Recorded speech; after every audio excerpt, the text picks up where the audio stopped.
Assalamualaikum warahmatullahi wabarakatuh. Apa kabar teman-teman semuanya? Pada kesempatan kali ini saya akan membahas tentang suara azan. Mumpung masih hangat ya. Yang akhir-akhir ini suara azan sedang banyak dibahas. Yang sebagian orang ada yang menganggap bahwa suara azan itu bisa mengganggu orang lain yang tidak suka, sehingga diumpamakan dengan suara anjing. Bagi saya itu hanyalah sebuah peristiwa kepleset lisan ya, yang memang sudah menjadi kehendak Allah Subhanahu wa Ta'ala. Karena ketika Allah Subhanahu wa Ta'ala berkehendak untuk merendahkan seseorang, menghinakan seseorang, itu bisa lewat kepleset lisannya, salah ucap begitu istilahnya. Ya, kita sebelum ini juga bisa mengingat-ingat itu peristiwa-peristiwa orang yang salah ngomong seperti Ahok, terus Muafik gitu ya, yang akhirnya ya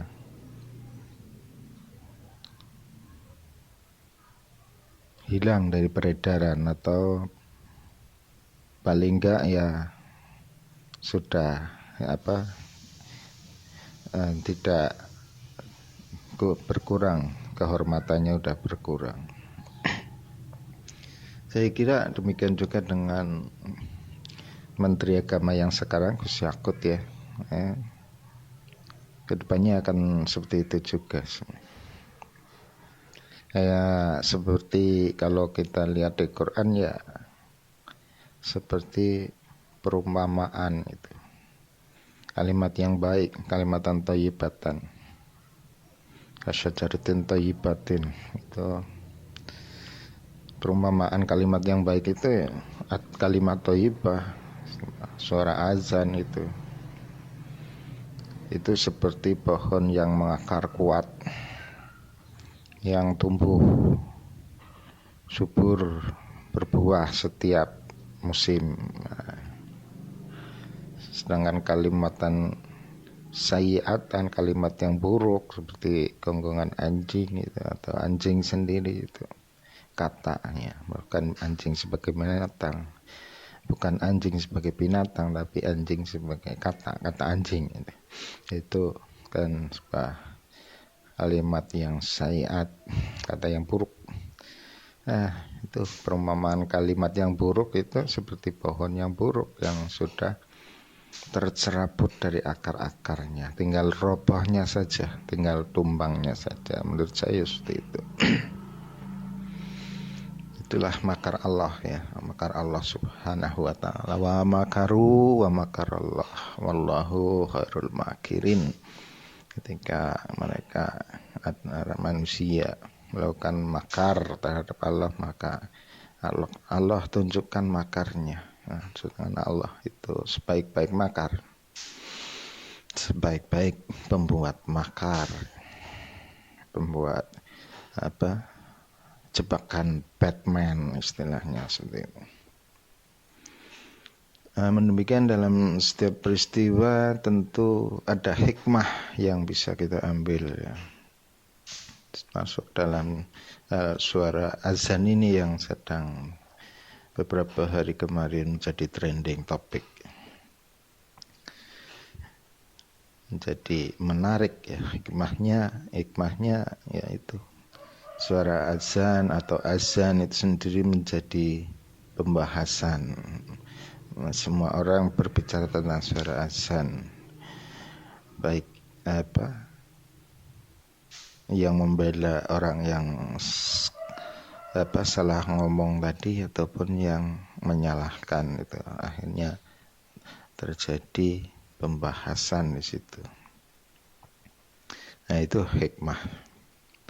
hikmah yang bisa kita ambil dari ini, peristiwa ini adalah ya kita bisa ikut membahas tentang suara azan ini. Yang akan kita bahas selanjutnya adalah tentang sejarah azannya, awal mula munculnya azan. Azan ini kalau dilihat dari sejarahnya ini bukan wahyu langsung dari Allah berupa dalam Al-Quran ataupun yang disampaikan lewat Rasulullah SAW ya.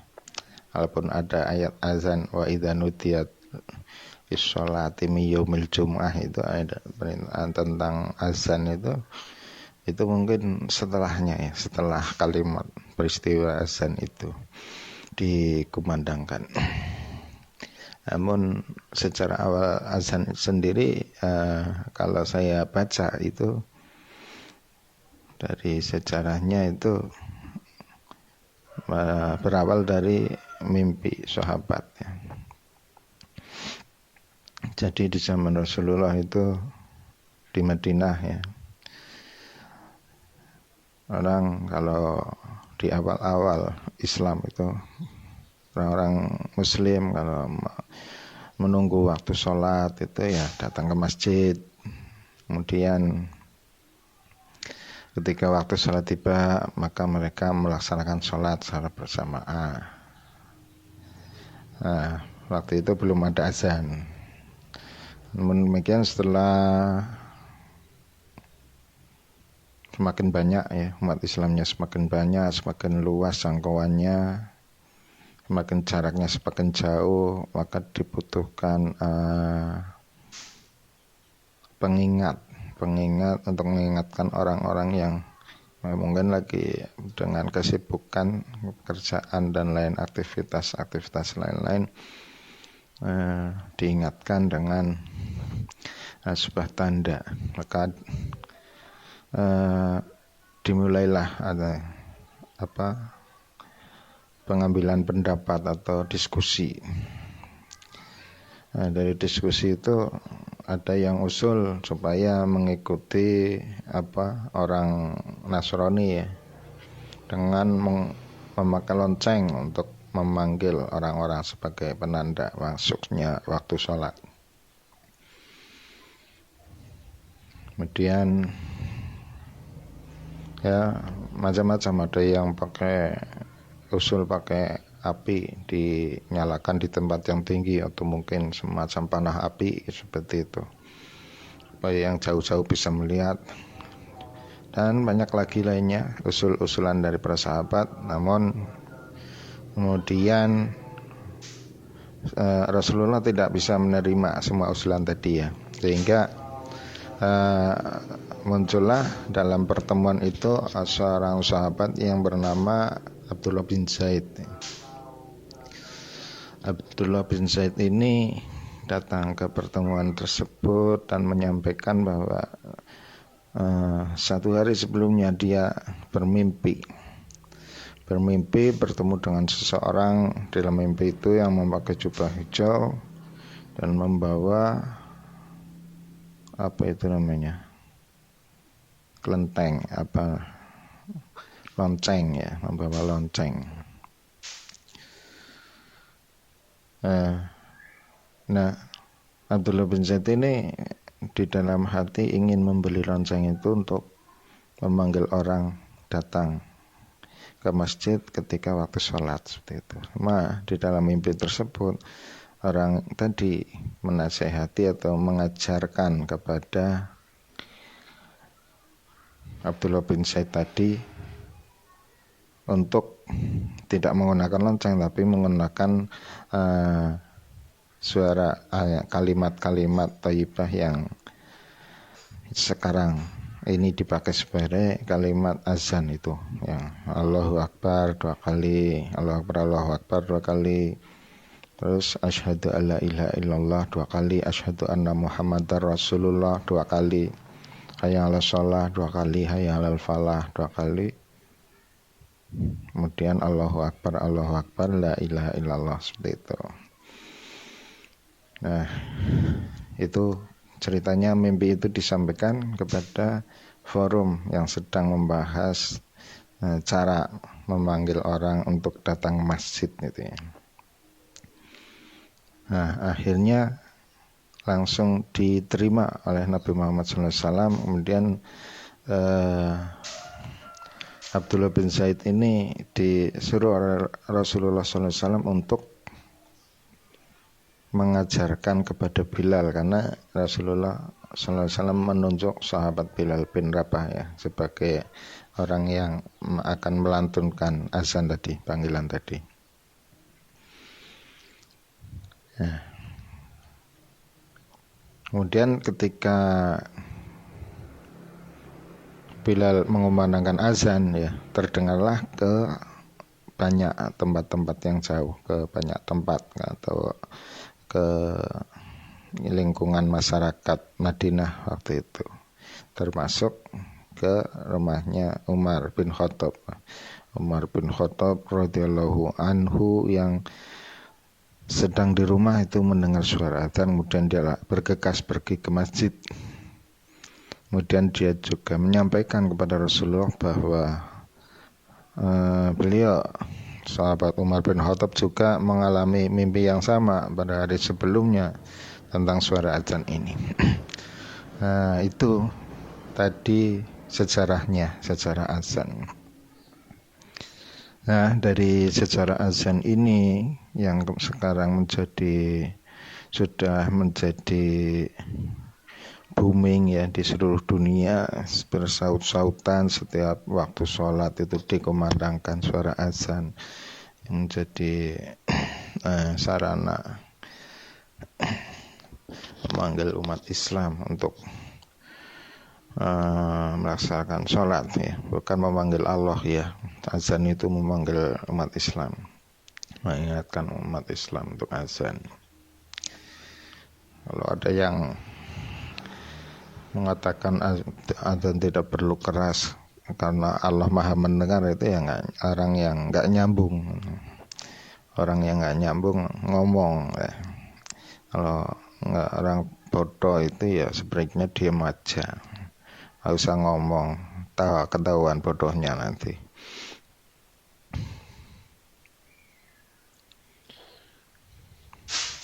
Itu. Jadi hikmah yang bisa kita ambil dari peristiwa ini tentang sejarah azan ya, itu bahwa mimpi itu merupakan sebagaimana disebutkan Nabi Muhammad SAW, mimpi itu adalah 1/46 dari unsur kenabian. Jadi termasuk unsur kenabian itu mimpi yang saleh, mimpi yang benar, mimpi yang baik, yang menjadi sarana petunjuk atau ilham, mendapatkan ilham atau sesuatu yang kita butuhkan solusi. Jadi ketika kita hidup di dunia tidak menghadapi sebuah masalah yang membutuhkan solusi gitu, kemudian kita mengalami mimpi, yaitu termasuk rahmat dari Allah Subhanahu wa taala. Kemudian di akhir zaman itu juga, kita kan sekarang hidup di akhir zaman ya. Di akhir zaman ini oleh Nabi Muhammad SAW disebutkan bahwa pada akhir zaman mimpi yang benar itu mimpi seorang mukmin itu kebanyakan adalah mimpi yang benar, karena itu termasuk rukhsah atau diskon dari Allah Subhanahu wa taala, rahmat dari Allah Subhanahu wa taala, karena jauhnya jarak masa antara kenabian dengan umat akhir zaman. Itu kan sudah jaraknya udah 1500 tahun ya. Sudah jauh pemahaman tentang Islam juga jauh dari aslinya, dari sumber awalnya, maka diberi kemudahan seperti itu. Sedangkan permasalahan hari ini juga semakin banyak, sehingga solusi-solusi yang kita butuhkan juga semakin banyak, sehingga adanya mimpi-mimpi di akhir zaman ini benar-benar adalah sebuah rahmat dari Allah Subhanahu wa Ta'ala. Maka mempercayai mimpi akhir zaman ini ya bisa jadi termasuk bagian dari iman kepada hari akhir atau akhir zaman gitu. Dewasa ini kita juga mungkin ada yang sudah mendengar dan ada yang belum ya, tentang Muhammad Qasim bin Abdul Karim ya, dari Pakistan itu, yang mengalami mimpi-mimpi yang banyak sekali. Dari mimpi-mimpi itu ada yang ya bersifat pribadi ke petunjuk ke beliaunya, kemudian ada yang bersifat umum yang mimpi tentang peristiwa-peristiwa besar yang akan terjadi di dunia, yang menjadi petunjuk bagaimana umat Islam harus melangkah, bagaimana umat Islam harus membuat strategi dan keputusan untuk menghadapi peristiwa yang akan datang ya. Seperti tentang Perang Dunia Ketiga ya, yang sudah dimulai sekarang itu, perang Rusia dengan Ukraina ya. Perang Rusia dengan Ukraina ini kalau menurut saya nanti akan merambah ke Turki, karena Ukraina Turki itu sama-sama NATO, anggota NATO, di mana sesama anggota NATO ini terikat perjanjian bahwa kalau satu negara NATO diserang, maka negara NATO yang lain akan ikut membantu, memberikan bantuan. Dan Ukraina pun sekarang ya berusaha untuk melibatkan Turki dengan mempublikasikan bahwa drone-drone canggih yang digunakan untuk menyerang pesawat, menyerang Rusia, menyerang baik pesawatnya ataupun tank-tanknya, atau intinya menyerang pihak Rusia gitu, pihak tentara Rusia. Itu adalah dipublikasikan itu adalah drone buatan Turki, jadi beli dari Turki. Itu kalau secara strategi intelijen, strategi militer harusnya tidak dipublikasikan ya, harusnya bersifat rahasia. Cuma dipublikasikan berarti memang berencana untuk melibatkan Turki. Dan kalau dilihat dari mimpi Muhammad Qasim bahwa Turki akan runtuh, bisa jadi ini adalah awalnya ketika Turki terlibat dalam perang Ukraina, maka Turki bisa menjadi runtuh ya, karena memang Rusia ini negara yang kuat, negara nuklir yang kuat ya, ibaratnya lawannya ya seluruh negara-negara NATO gitu. Kalau cuma 1-2 negara NATO ya itu bukan lawan Rusia. Itu peristiwa runtuhnya Turki Utsmani, Turki yang sekarang Erdogan. Kemudian nanti disusul dengan runtuhnya Saudi Arabia. Ketika Turki runtuh, kemudian Israel itu akan semakin berani untuk menyerang negeri-negeri Muslim. Kalau sekarang baru Palestina, ya semakin berani menguasai Palestina. Ketika Turki sudah runtuh, negeri Muslim di sekitar Palestina pun akan diserang juga oleh Israel akan semakin berani, karena yang selama ini jadi pertimbangan kan Rusia dan Turki termasuknya. Ya pertama Turki, terus kedua Rusia, karena Rusia juga disegani jadi pertimbangan. Ketika kedua negara ini sedang sibuk dengan urusan mereka sendiri, apalagi sampai Turki runtuh, maka Israel ini akan semakin berani. Bahkan kemungkinan besar nanti seluruh negeri-negeri Arab itu akan jatuh ke tangan Israel. Seperti itu. Kalau yang digambarkan di dalam mimpi Muhammad Qasim itu Turki dan Arab Saudi yang runtuh. Kemudian